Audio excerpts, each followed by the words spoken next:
Okay, so this is, I think we're all in the Animal Communication Collective, correct?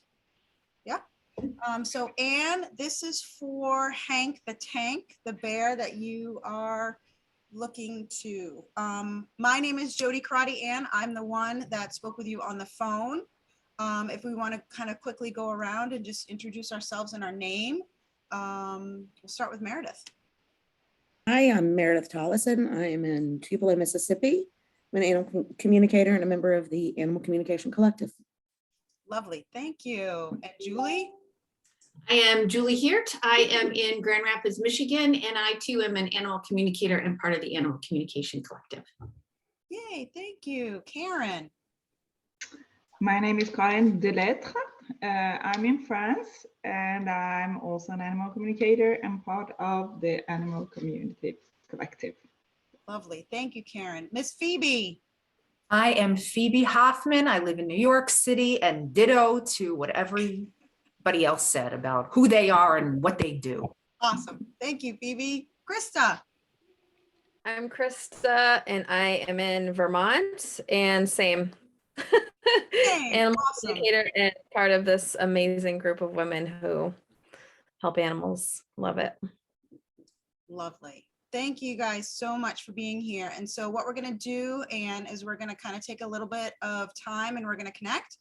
And we're going to help out Hank and figure out what we can do to help Hank and support you guys as well. All right, ladies, let's do some energy management. And if you guys connect in, feel free to kind of do the round robin. Okay.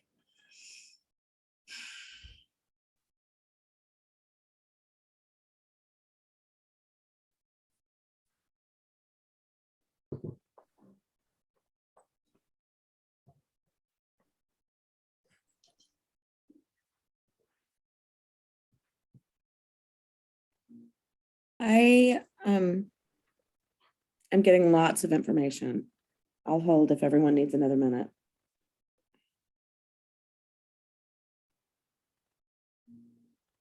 Just give me a little bit more.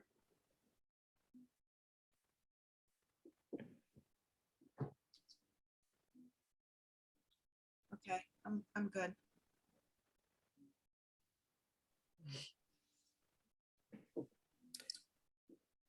I love that Karin set the intention to connect with the bear that is being called, as being known as Hank the Tank. I immediately get information from him where he's kind of going, huh, I mean, what did you want me to do? I mean, I'm just doing what a bear do in the situation that he's in. He's showing me very much human responsibility for his actions, that he has not consciously chosen to be a nuisance, but he's sort of been inadvertently trained to do what he's doing by the, I'm hearing the word negligence, but then I'm hearing the word inadvertent negligence from the people. People have not thought through their behavior and their decisions. And he is in a situation where he's being held responsible for responding to the actions of others. And he's kind of like, I mean, what else was I supposed to do? I'm a little confused why this is such a big deal.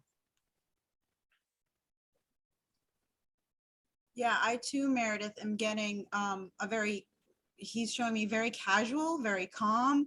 What's all the big deal? I keep hearing him say, what's all the big fuss about? Aren't we all just family? He keeps saying to me, and there's the feeling of very casually, just kind of, oh hum. What's the big deal? You leave out your stuff? I'm gonna eat it because I'm kind of hungry. And there's this intention from him, and he's making me feel like if it's there, I'm gonna eat it. Very simply stated, if it's there, I'm gonna eat it.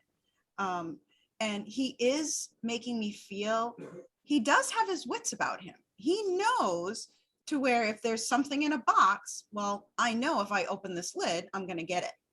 And so again, it's a very casual feeling that I'm getting from the, and he's considering himself larger than life. His personality is very larger than life.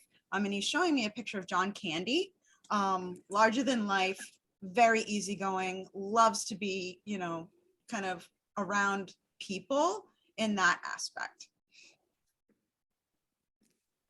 I see that, Jody. I see John Candy. And when you said that, I see Chris Farley, just you sort see- of this big, goofy, Mhm. no, I'm a big guy. I'm working this body, not for shame, but for entertainment. But there's a sadness about that too. And I got a flash of like Overeaters Anonymous. He's not hungry.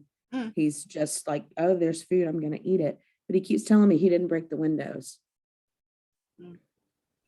Because I got similar things to that. And I got like really happy guy, but kind of like a doofus, if you will, like do kind of a thing.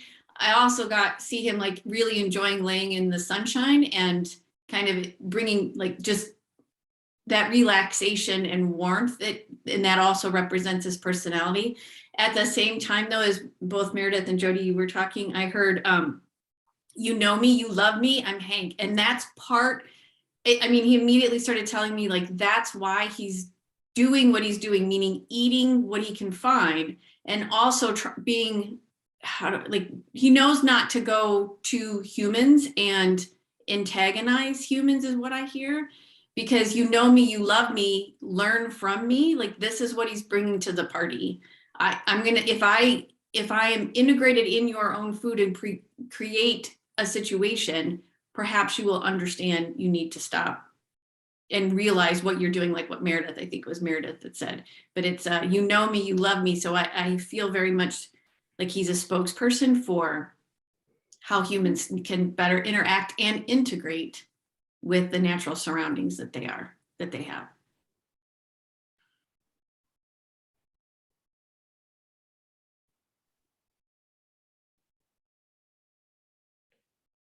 There feels I, like a I lesson. got, Go ahead. sorry. No, No, you I got similar to a bit of what you all said. I see him really relaxed and cool and like, when I said, I asked him also a bit like how he's feeling, why he's going so close into the houses and everything. And he said like he's taking what he needs, but I don't feel it's a need really. It's the easy access. It's not like, because I say, why don't you stay more like in because the first thing he said is I'm wild and I'm free.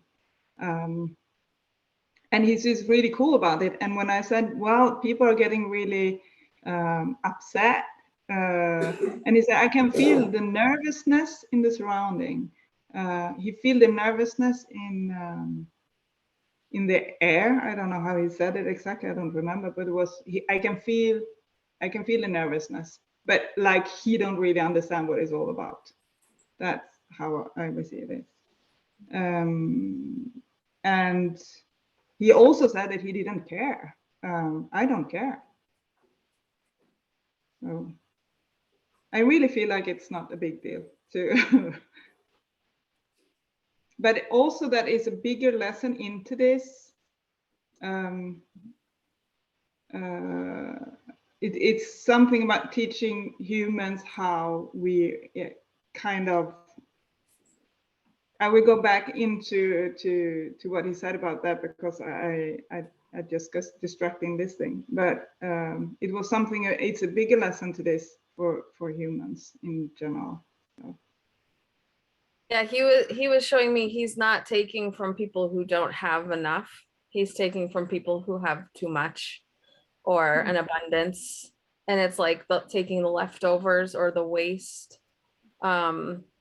And the word overconsumption and like materialism was coming through. An abundance and waste. Mm-hmm. Yeah. You said that, Krista, like he showed me he's the physical manifestation of the overabundance. Mhm. Like that, yeah. I got that too. It's like if they had salmon and blueberries, I wouldn't look like this. That's what they were eating. I wouldn't look, That's exactly what I was getting when I started to say something a moment ago. It was, there's definitely a lesson in unawareness on the human part. Like, I'm hearing the word gluttony, but I don't like the way that feels when I say that. It's like he's taking from people who are completely unaware of their abundance, not completely, not as appreciative or grateful maybe for their abundance. I remember reading the article about the HOA not permitting the bear boxes for the trash. So there's a question of, I'm hearing putting on airs and appearances. We could avoid a lot of this if we didn't care if we had an unsightly bear box and we could protect these animals. I'm not finding my words. I'm asking for the right words. Definitely a bit of a dismissive attitude about the position that we're putting others in by not being present and being aware of all of the things that we have and the way that we want things to appear. You guys understand what I'm saying, even though my words are not coming out properly. Even though, he was showing me an image of Robin Hood and Friar Tuck. So if you were to take Robin Hood and Friar Tuck and kind of put them together, this is what you would have this, to where he feels like he's doing good because he's helping you bring awareness to, we have too much in society, almost like Robin Hood was stealing from the rich to give to the poor kind of thing. So he's bringing our awareness to the materialism, as Krista was talking about, the overabundance of what we have. This is why he's physically so large, kind of like Friar Tuck. Friar Tuck was this gentle soul from Robin Hood. But if you were to combine the two together, that's what he's saying to me. Like, you have somebody who's stealing from the rich to give to the poor, but then you have this, gentle giant that's kind of going together. And he's making me feel about, if you ever have that family member who comes over and there's a lot of leftovers. I come from a family, we didn't have very much. So even if there were leftovers, we would always make sure that we ate everything on our plate because we didn't want it to go to waste. That's the feeling that he's giving me, is he doesn't kind of want it to go to waste. So he's kind of helping, and he's using the word helping with the waste, with that extra. And now he's saying like waste not, want not, kind of thing. In the same aspect of, again, the stealing from the rich to give to the poor, and then the Friar Tuck, if that makes sense. So I feel like I'm like in the Meredith too. I'm kind of like, I keep asking him, show me, and he's showing me all of these different images.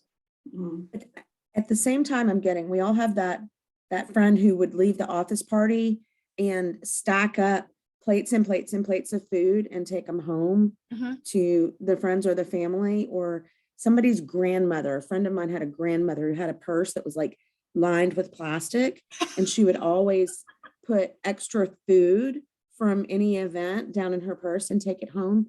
So there is kind of a sense of I'm thinking specifically of someone that my husband works with who takes all of the leftovers from the office party. She has a very bad relationship with her own abundance, with her own availability of resources. And even though she has plenty in her mind, she feels that she doesn't ever have enough. So she takes and takes and takes.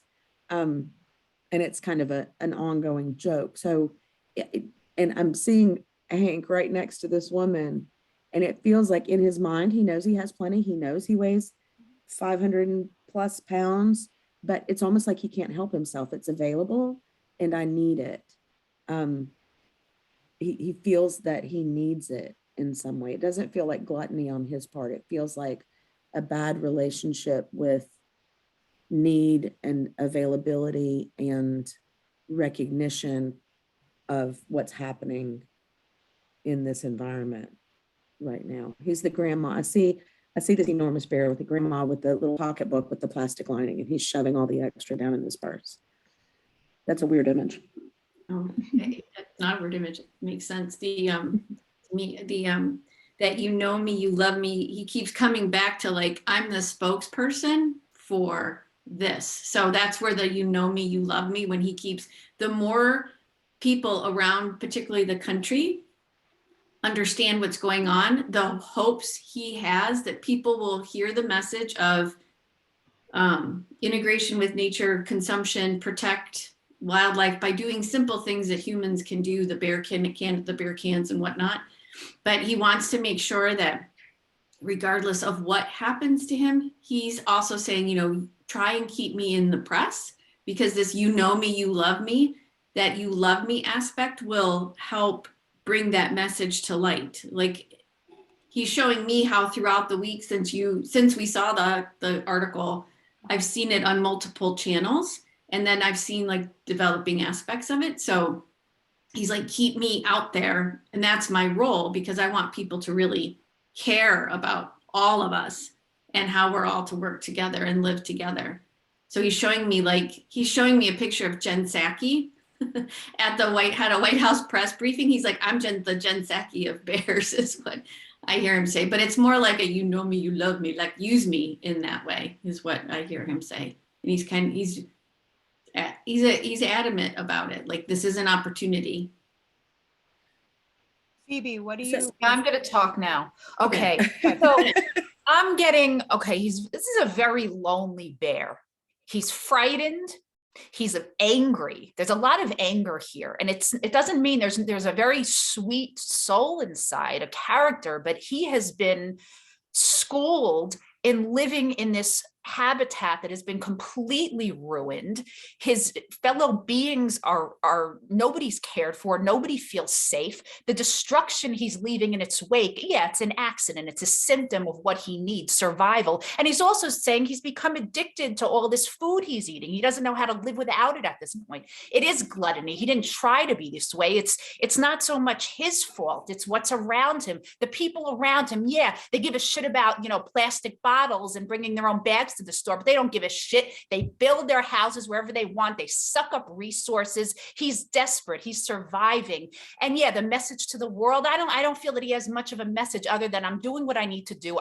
He wouldn't mind being relocated. In fact, I'm feeling that he would appreciate that, but he is concerned about his food intake because now he's used to eating a certain volume, a certain amount of calories, and he really doesn't want to feel like he's in captivity at all. There's a big fear, and that's one of the reasons he's running around and causing all this mayhem. He's scared of being caught. He knows there are people that are genuinely wanting to help him, but there's also the other side of it, people who want to fucking kill him. That's what I'm getting. Wow. And the whole time you were talking, Phoebe, he was going, hell yeah, speak, girl. You were channeling him, is how it felt. Like that spokesperson thing came right through you. I agree. Yeah. I agree. Mm-hmm. So maybe, since I think we all kind of got a little bit of his personality and what he's kind of feeling right now, how do we feel about posing another question about, as Phoebe brought up, the relocation? How would he feel? So let's kind of. Can I just say one? I want to add. Yeah. He's saying like he's not going to be the last one doing this. So there is something that that's just something I want. Yeah. Yeah, he also said to me that I'm messing around in your mess. Oh, that's. Yeah. So and he's like he said like it's overloaded everywhere. It's just with food, with everything. So I asked him if he had any health issues with this, and he said, "Not yet, but I will if I continue eat." Yeah, he's addicted to the sugar. Like diabetes is coming. Yeah. And to Julie's point, he's sort of the representation of the larger problem. He's saying I'm the face of this, and if you relocate me, there will be another to take my place. Yeah. We agree. So but I do want to ask about the relocation. Yeah. So if we. I didn't ask for that, but he also said like I asked why he continued to eat if you know that will make him sick if he eats like that, and he said I have to. That's why I'm here for. So it's kind of I I don't know. That's what I heard. I don't say what I think about it, but yeah, Okay, I have to. That's what So- I'm here for. Yeah. awesome, Karen. So maybe the question would be, what can we do to maybe help him in this situation, or what can the humans do? I don't know. How do you all feel about the question about asking what can the humans do to help, or if he needs any help at this point? Yeah. Well, I get, when you change the question, what can we do? What this group can do is we can talk about this experience and what he had to say. So he's showing me, like, on our social post, use this video if we can, if we're, want to. And talk about this, like, us as a group, and help raise awareness on our own platforms. But when you changed it then to what can humans do, then he started doing the practical living with bears tips, the bear cans, the everything that everybody said that he's bringing to highlight the consumerism, that be mindful of what you eat, be mindful of how you discard stuff, be mindful what you discard, all that type of stuff, like what everybody here said. I keep seeing like pastries and donuts and stuff. There's something about like the sugar that he's really addicted to, I feel. Mhm. And it's interesting, Krista, that you brought that up, because prior to this meeting, I had quickly connected in with Hank, and he showed me the word diabetes. So he's either borderline. Again, I just saw the word diabetes. So I don't know if could we do like again, it wouldn't be a diagnosis of anything, but A body mapping? yeah, kind of do like a body mapping to his physical health. How do we feel about that, or no? We can just ask him if there's something he wants us to know about his physical health. Okay, that's a good question.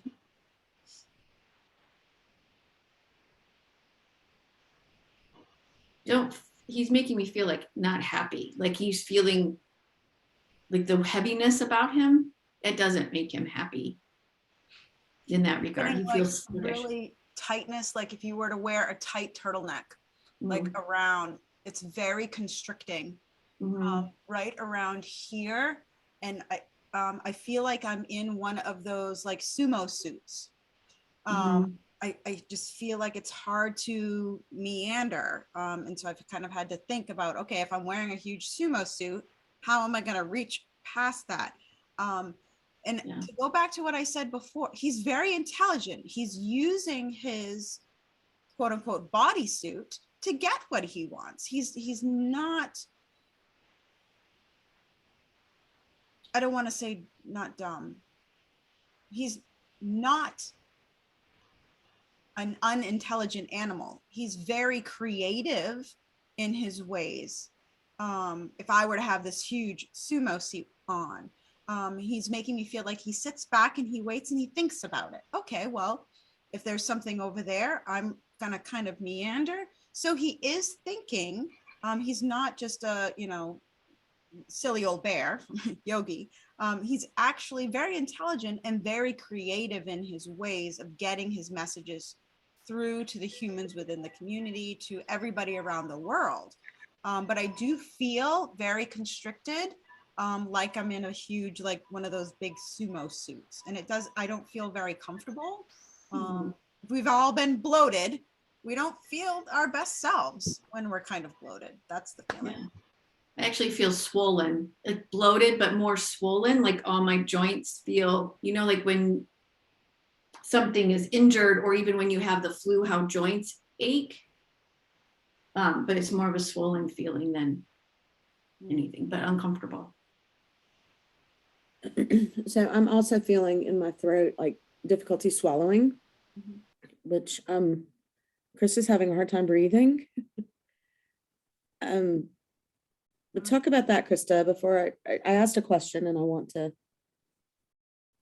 I just have suss it like, out a little. I have just some wicked tightness in my chest and just like some wicked discomfort in here. I also have like, my left eye feels really dry and my vision got blurry on my left eye. And I'm just keep like blinking and like kind of trying to look through it. And it just feels weird, my left eye.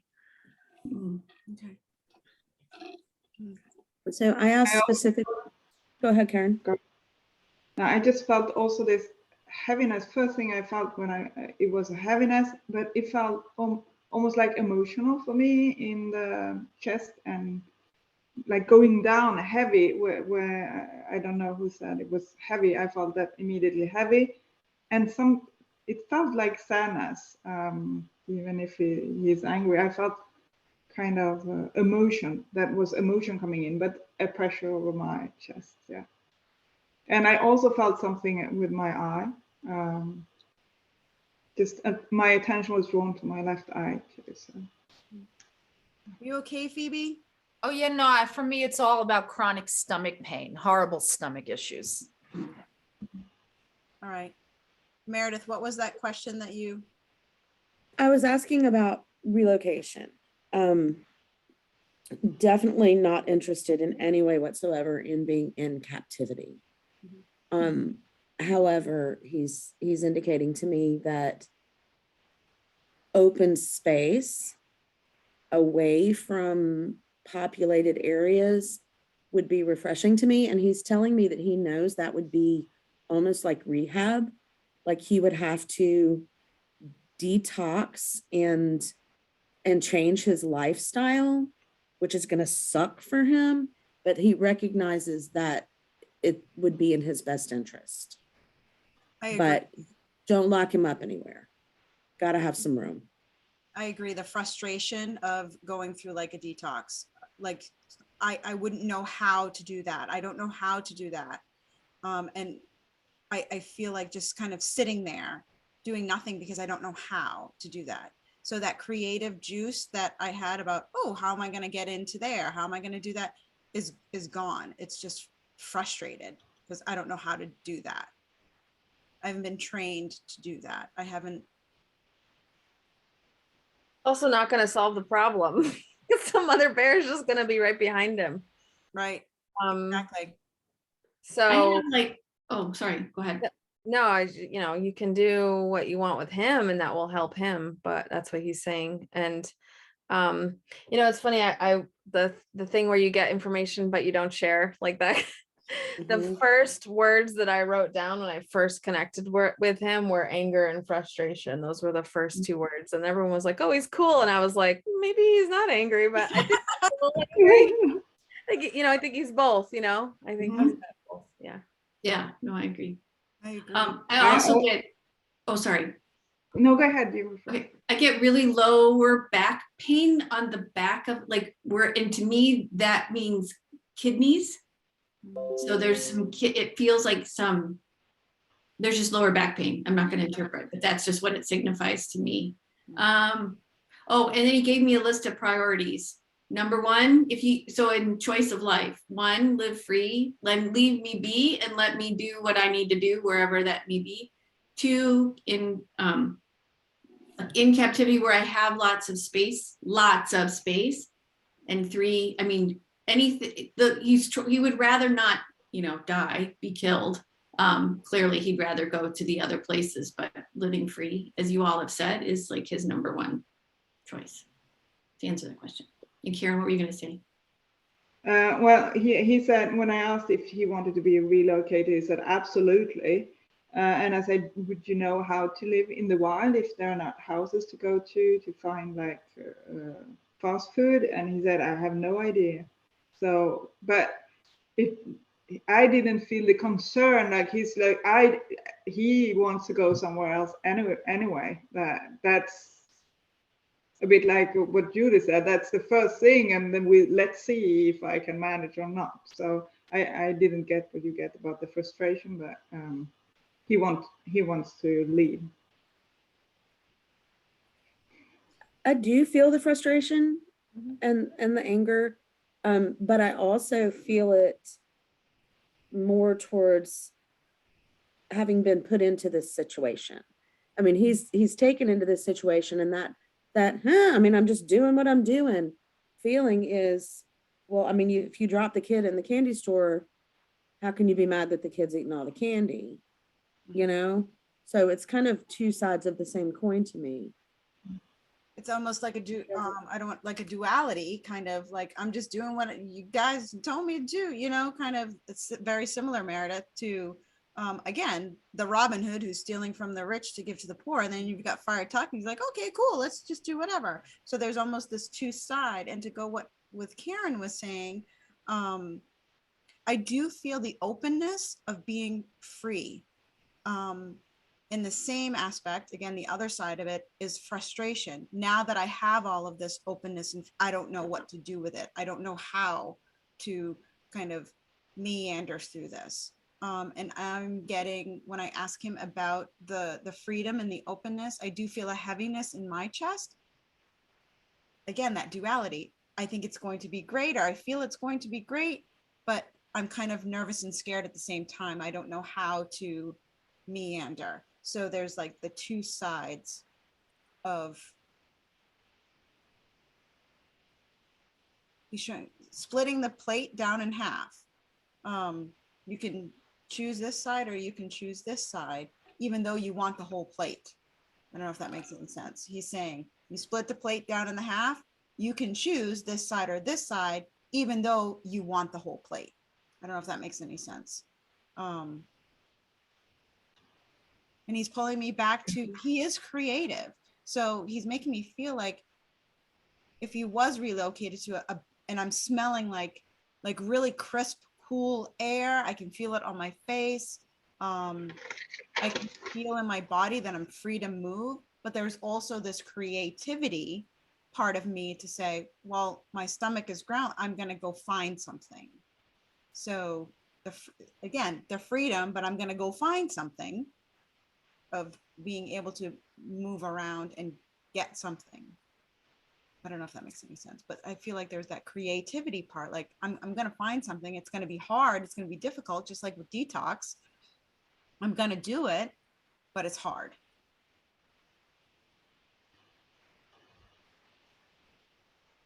I'm asking him if he feels like that creativity and that, what's the word I'm looking for? He's very resourceful. He's not had to work that hard to be resourceful because it's all been in front of him.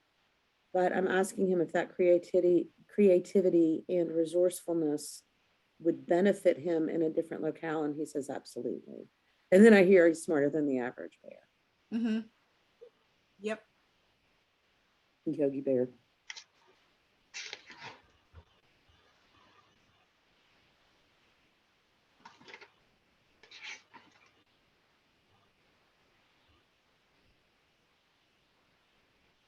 Okay, do we want to maybe ask if there's anything you would like to share, or is anybody having any itching questions in regarding? Krista, how are you feeling? You feeling a little bit better? Can you breathe? Yeah, but I'm feeling emotional, when I ask him about, I'm feeling a little worried, like I don't know how I'm going to get food or where I'm going to go. And I haven't had to use those skills. And I feel emotional and lonely and deserted. Like betrayed in a way. So that's just what I'm feeling when I ask him about that. But I don't know. If that's all surrounding the location, Krista? Relocation? Yeah, like I feel lonely, like everything has sort of been provided for him in its own way, and now suddenly he's got to do it on his own, and I just feel like I want to cry when I ask him about that. That's what he's making me feel. He just showed me that it's interesting that the six of us are here doing this with him, and each one of us have a different background and skill set, and what has been our background and skill set is what has come through. Like he's tapped into that aspect of us. So like for Phoebe, that frankness and forward, like right there, like to share all that. And then Krista with the emotion, and then me having the advertising background, being the spokesperson, like he was showing me like, see, I called you all so that you can use certain aspects of what I'm trying to get to other people. So anyway. Makes sense. Yeah. No, that makes total sense. That makes total sense. And when I asked him how we could best help him, he said, help yourself. Help yourself first. Like go back to what's natural out of this crappiness. Like he used some words I'm not used to. So yeah, still it's crappy, crowded. Yeah, I can relate to what Phoebe said. Yeah, I'm getting, get back to basics, get back to nature, get back to what the simplicity. It doesn't Yeah. have to be complicated. That's what I'm getting when I ask that question. Yeah, he actually showed like sitting back and waiting for things to come to us instead of go out and get more. Just sitting back and wait. So I'm getting a feeling from him that he's willing to be relocated. He does not care to be euthanized. He's acknowledging that relocating him will not solve the problem. It will continue. He's a little bit pissed. Like, if this is what it takes, if I have to leave my home, but it's not really my fault, you put me in this situation, it's not really my fault. But if this is what I have to do, I'll do it. I'll be okay. I won't like it. I get the same. I'll be okay, but I'm not going to like it. I'll be okay. But don't be under any illusion that this is going to solve the problem.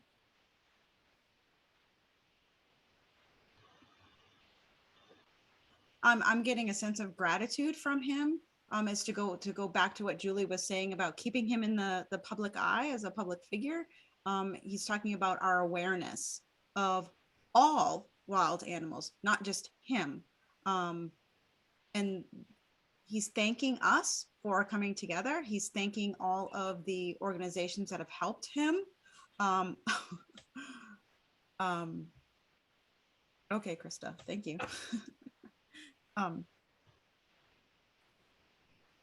But there's this overwhelming sense of gratitude for those people who are bringing this acknowledgement of what's happening between the humans and wildlife. He's kind of making it more of like a bigger picture. And so he's thanking us, all of the people who are helping him, as Julie was saying, you keeping him front and center.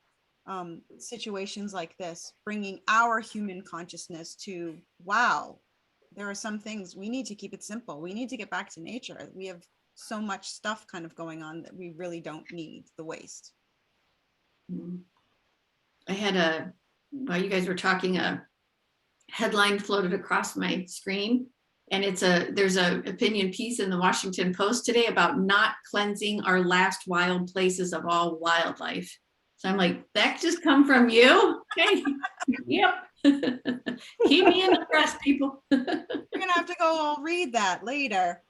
How are you doing, Phoebe? You okay? Yeah. All right, so we'll wait till maybe Krista gets back.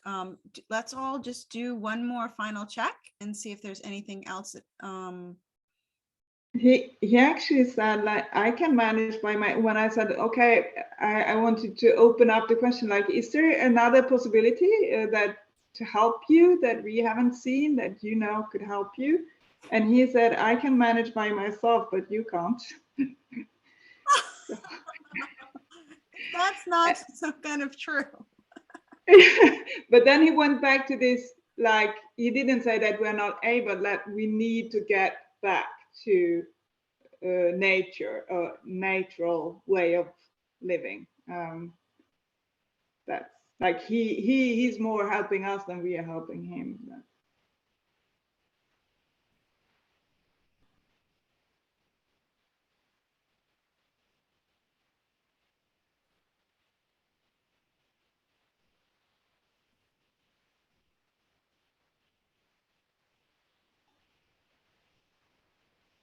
He keeps saying he's going to continue to do what he's going to do. And again, this is more of a global perspective. He's going to continue to do, the animals are going to continue to do until we become aware. And now he's showing me the big awareness, gratitude are the two big words that he's kind of showing me right now with that.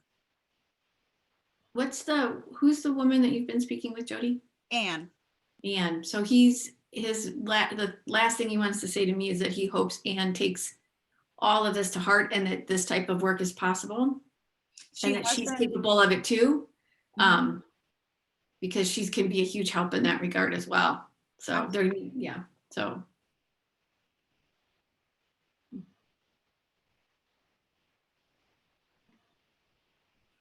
Again, it's just more of the awareness of how the animals are showing us ways of, and things about ourselves that sometimes we don't see until it's kind of brought up into the media or brought up into, as you were saying, Julie. And we choose. And see, gluttony is now coming up for me too, Mare. Like, it's not about gluttony. It's just more about bringing your awareness to the things that you don't need. It's not really that important. It's just, oh, okay. Again, that casual part of it. Mhm. Yeah, I just keep getting that. What do you expect me to do? Yeah. Mhm. Mm-hmm. And also the level of greed that exists now is so extreme. It's so ubiquitous. It's a reflection of all of that. This basically, everybody talks about racism. For me, it's more about classism. It's classicism. I mean, it's the haves and the have-nots, really. You know, you got the people who are comfortable and you got everybody else. Mm-hmm. There's not that much in between. I agree. Should we wait for Krista to come back to disconnect and we'll stop, or how are you all feeling? No, he's disconnected. Yeah, he had me say that last bit and then he disconnected from Okay. me. All right. I'm just gonna disconnect again real quick. I'm gonna set the intention in the greatest and highest good of all to disconnect from Hank the Tank's energy. I want to thank him for coming in and sharing his wisdom and his knowledge with us today. I'm going to share and light. Okay, so I've disconnected from Hank as well. So Anne, I hope this collective kind of helped give some understanding and shedding some light on the situation surrounding the bear known as Hank the Tank. So again, reach out to me and I look forward to hearing you. Thanks, Anne.